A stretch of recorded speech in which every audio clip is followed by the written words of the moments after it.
Let's have our weekly look into the future with award-winning futurist, researcher, and keynote speaker Nikolas Badminton on Canada Now. And Nick, we're going to enjoy this while we can because you've got to shut things down for a while. I have to. You need a break, man. You need a break because you're constantly working. You're constantly doing stuff. Yeah, it's been a busy year. Yeah. So you're taking a month off. So we're going to enjoy this while we can. Now, the news came out this week. Elon Musk unveiled a computer chip connected to slender wires with electrodes on them, meant to be embedded in a person's brain by a surgical robot. And the implant would connect wirelessly to a small behind-the-ear receiver that could communicate with a computer. Yeah. Now, realistically, Yeah. how soon are we to see this? Because Elon Musk has a reputation of, this is going to happen. This is like tomorrow. You're gonna see this tomorrow. You know, Elon Musk has been sort of teasing this for a good couple of years now. NEURALINK, he's calling it. Yeah. Right? And he hired a lot of very, very sort of reputable and scientists, very progressive thinkers to think about this and to develop this technology. And you know, we've been playing with jacking like nervous systems into jacking chips into nervous systems. Yeah. There's a cyborg professor out of the UK called Kevin Warwick that used a chip in his arm connected to his nervous system to control a robotic hand. These things have been played with for a large number of years. Right. I mean, I've got a friend as well who suffers with Parkinson's, and he's got something that goes right into his head, he's got a wire that goes into his head, and he's actually got a dial that can turn down his. Does it work? The shakes. Yeah. It works, huh? Yeah, and that's been working for a long time. But that's not really the kind of technology we're talking about here. No. The promise that Similar, though. Well, yeah, absolutely. In terms of getting it in there, in terms of like the surgery to plug it in. Elon Musk is promising a lot here, which is the ability to literally have a direct jack-in port into the brain, you know, a la Matrix, right? Jack me in. But maybe, you know, back to reality, the idea that we could push information into the brain or take signals from someone else or another system can be hugely valuable for people that have got reduced mobility or whatever. But it could be also hugely useful for people that, you know, suffer with fatigue and stress, that need you know, certain cues or whatever to do their jobs at those points, and also for people to learn new skills, right? You know, it's the I know kung fu thing. But wait a minute. So I want to. Let's say I want to learn a language or something. Yeah. Let's say I want to be able to speak Italian. I don't know. Yeah. And so that could be downloaded into the chip that's in my brain, and then I would know how to speak Italian? Well, no. It's the idea that the chip would be used as a conduit to actually feed in the patterns into your brain that's learnt the language. So your brain is actually the processor. So this is just a gateway into the brain. The brain is still the powerful processor. Okay. It's still the powerful memory for everything, right? Okay. So, I mean, that's the long-term promise. In the short term, it's basically being able to actually jack in, you know, upload information, but being able to use your brain to control things in the real world from you to it, rather than from it to you. Yeah. But the key is to make this wireless, because what can be, I mean, look, it's still brain surgery no matter how you look at it. That's right. Wireless or otherwise. I guess that would be wires. Either way, it would be brain surgery, but it's the dangerous part is having that connection that comes out of your head or whatever, right? Yeah, and a lot of people have been looking at this sort of remote brain interface control, you know. So at the University of Washington over in Pacific Northwest, they've actually they've done a couple of different experiments. There were a couple of people, and this was a couple of years ago, 2-3 years ago, and someone was in a lab in the University of Washington, and someone was hundreds of kilometers away. And using their brain and tapping things on a computer, the other person was connected across the internet. Yeah. And one person and what they were doing controlled what the other person's hand was doing as well. That's messed up. It's an interesting experiment, right? And they've gone on to do other experiments as well, where they've actually been able to play question and answer games. Really? So less sort of motor tasks like using your hands, and more pure sort of neurological sort of action. Well, now, what is it that Facebook had worked on a non-invasive device to let you send text messages by thinking? again, this is a promise. This is what they're working on. You still have to have an interface, whether that's an EEG headset, reading the brainwaves, or whether that's a hardware, what I call wetware. The wetware that plugs in, right? Instead of software and hardware, there's wetware. Right, wetware. Right? I like that. Yeah, and biohackers talk about that all the time.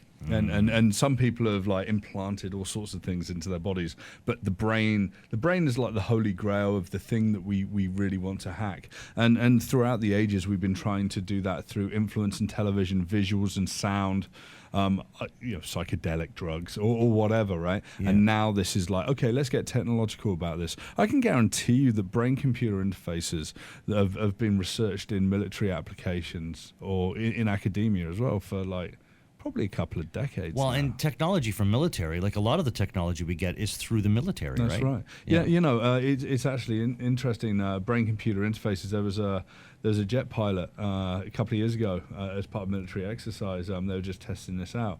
Actually, controlled flying a fighter jet using the power of his mind. Really? Yeah.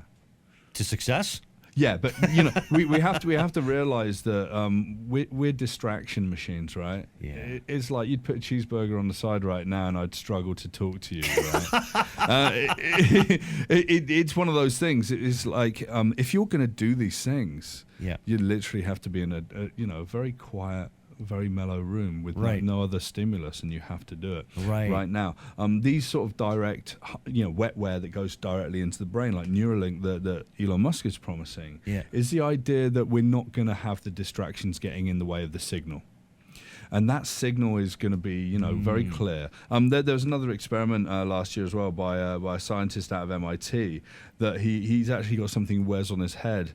That he's got electrodes on the face and jaw that pick up otherwise undetectable neuromuscular signals triggered by internal verbalizations. Oh, okay. Yeah. All right. And he can use that to search the internet, and it will actually return through those vibrations as well back into the brain and via the ear. The results of what he was searching for. So. This is a really wild frontier of research. I don't think this is going to be something that's going to be hugely commonplace in a medical application for people. Quadriplegics and the such like that already do eye tracking. This can give them a whole new lease of life. People with prosthetics, you can give them a whole new lease of life with this new frontier of brain interface control. I've written about it a whole bunch of times, and it's fascinating to me. But with Elon Musk, he teases something, and now he did this big press conference.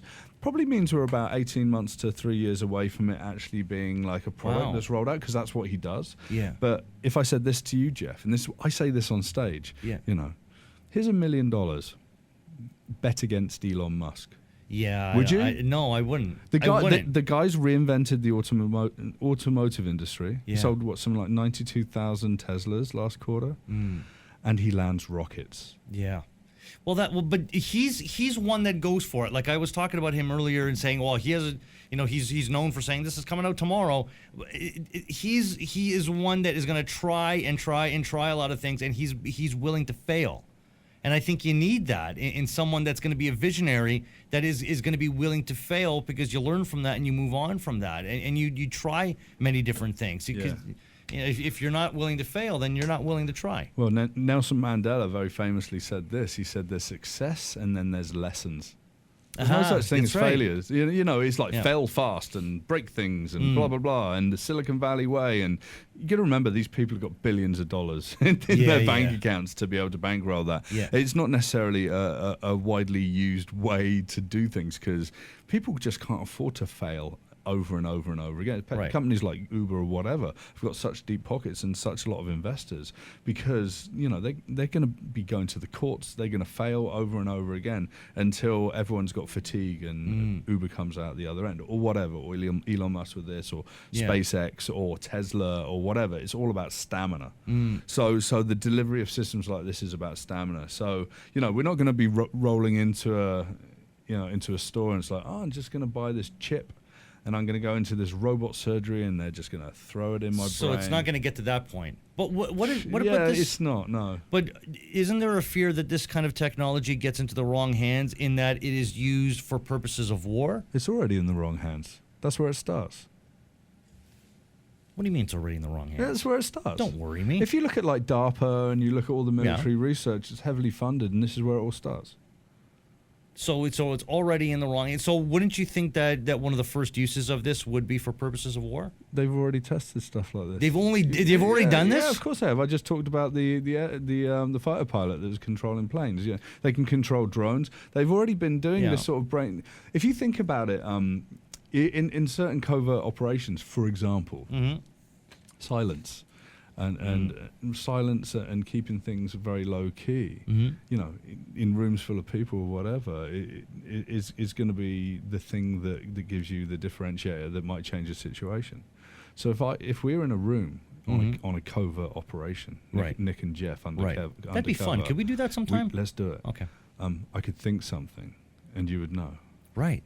And then we'd do it. Right. Yeah. We'd have these telepathic powers. Yeah, absolutely. Right now, people use different code words and all sorts of things to do that. Yeah. It's like it's really interesting in the boardrooms of Japan.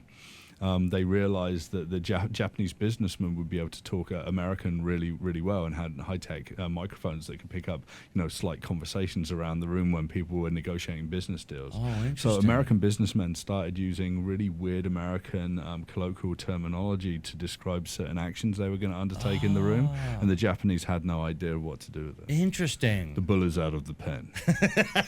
But it's true. But like, so if we think about that and we think about these interfaces, you know, is it in the wrong hands? Is military wrong? Yada, yada, yada. I always say the world's been created by war and taxes anyway. So, ultimately, we're all part of the war machine, Jeff.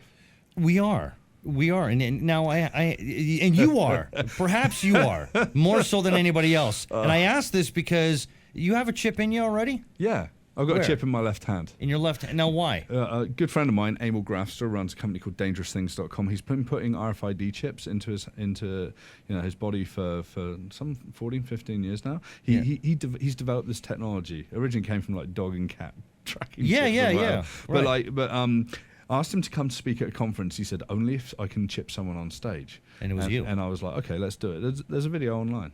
Of you getting chipped? Yeah. So what? So he can know where you are? No.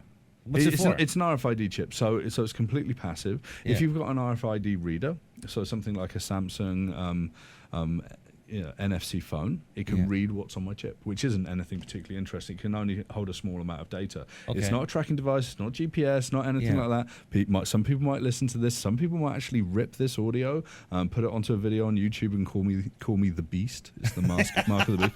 No. There are dozens of videos. I've had to report so many people. Wow. And other people that have done this kind of like biohacking, like wetwaring, they've had to sort of address this. But yeah, I've just got a microchip in there. I could actually put an RFID door lock on my door at home. I could program the code into my hand and use my hand as a key. Really? Yeah, for sure. And I like the idea of thinking about man and machine and this interface. But medically speaking, okay, so what did he have to do to shoot the chip into you? It's a big needle. Oh Lord! Yeah, I've got like tons of tattoos, man. Yeah, like, I know you're used to nothing. I got nothing. If you look at the video, it's actually a large gauge needle. Oh. He injects it into my hand. Yeah. It doesn't really hurt. You know, you breathe out. It's whatever. Big tough guy. Yeah. and then he checks it. Yeah. And the first thing. So it enters into you through a needle? Yeah. It's that small? Yeah. It's that tiny? No, the needle's really big. No, I mean the chip. Yeah, it's the size of 2 grains of rice. Oh. Yeah. But you have it in you. So like, what if you're traveling? You go to the airport. Is it gonna beep? Nope. Nothing? Nope. MRIs are safe. Everything's good. Really? Yep. You knew that going in? Yeah. Or did you find that out afterwards? Well, so he implanted me, and I was like, great, you've already tested it. He goes, no, we can't actually test it when it's in the syringe. We have to test it in the body. I said, what if it doesn't work? He goes, well, we can take it out. How'd you do that? He goes, I've got a scalpel. I'm like, let's Lord. hope it's good. What a feint. Luckily, he programmed it. Yeah. And at the conference, if you watch the video, the first thing I did was I programmed it. Yeah. I said, what's in there? What's in there, Amor? And he used a Microsoft Windows phone. Yeah. And they were sponsoring the event. Oh, okay. You read it, and it was Rick Astley, Never Gonna Give You Up. So I rickrolled the entire event. So I was just having fun with it, obviously. Yeah. But there's something really interesting about this world. Pacemakers. Yeah. Right? Yeah. Pacemakers, like implantable technology with batteries, a battery needs to be replaced. Right. Battery charging through induction is a new technology. My phone uses that. We're going to have devices that are implanted in our bodies that can be recharged externally, and they're going to be able to last forever. Well, that'd be great for pacemakers. I mean, it'd be great for pacemakers. That's what. But think about and his side, and this is slightly controversial, and these don't necessarily represent what I believe. But some people think, what about older people that have dementia and have got a habit of going on walkabout? Yeah. You don't just put something on their wrist or on their ankle or whatever. Yeah. You just implant them with a tracking device. Well, and my dad suffers from dementia. Right. And the first thing I thought of as far as like tracking is concerned was, what if we can commonly do this for people that need it, where you have to keep track of them? And is it ethical, blah, blah, blah, or whatever. It's like, is a doctor prescribing opioids ethical? Discuss. It's a continuum. I mean, we're doing it with dogs. The chips with dogs. Yeah, but that's like, the dog's lost. Like track. We know there's a chip there. We can look at the chip. I mean, with those dogs aren't being tracked with GPS, right? Unless they've got a GPS collar. Right. But with humans, it's like, do we interfere with that which we've been born with? Are we messing with God? And it's like I truly believe, as a transhumanist and as a biohacker, we're born as human 1.0, and it's time to upgrade. I like that. Yeah, and I've been doing that for years. That's really what put me into a lot of this scene that I'm sort of speaking in right now. So if everybody else is 1.0, what are you? I'm about 2.1 at the moment. What I need. I've got a couple of things. I got a couple of things. I got implants, and I've practiced with a number of things that have adjusted how I think. And we've talked about that when we first met. We talked about it. So maybe I don't know. There's no standard. There's not an ISO standard on transhumanism. Yeah. Level 3, I think, is literally like dropping your brain out your body when you're dying and putting it into a cyborg. Okay, well then that might have to wait till September. Hey. When you come back. Do you know what? I'd love to talk about that. Okay, let's bank that for September. Check out NikolasBadminton.com. Nick, take a good break, man. You earned it, and it's been great having you on the show for as long as we have so far. I look forward to continuing this in September. Thanks, Nick. Always a pleasure. Thanks, All right, Jeff. thanks, Bye. man.